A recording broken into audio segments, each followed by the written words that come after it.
Welcome to Morning Reflections by Raising Dreamers Ministries. I'm Dawn Jordan. Thank you for joining us this week. Today we are going to talk about growing in grace. This week we are exploring God's great grace.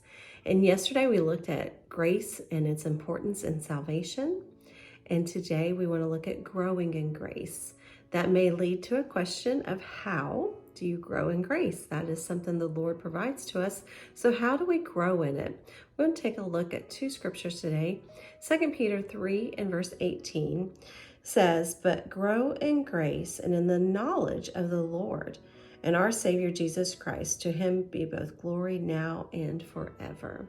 Yesterday we left off in Titus chapter number 2, and I think that gives a good explanation of what growing in grace means.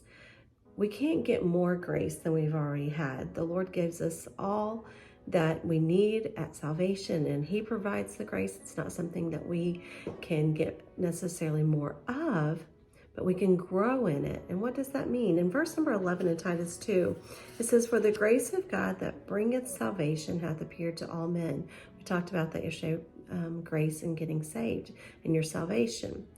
And in verse 12 it says, "Teaching us that, denying ungodliness and worldly lust, we should live soberly, righteously, and godly in this present world." What's teaching us that? God's grace is teaching us that. God's grace teaches us and helps us to grow. That's how we grow in our walk with the Lord, by realizing what God's grace has done for us.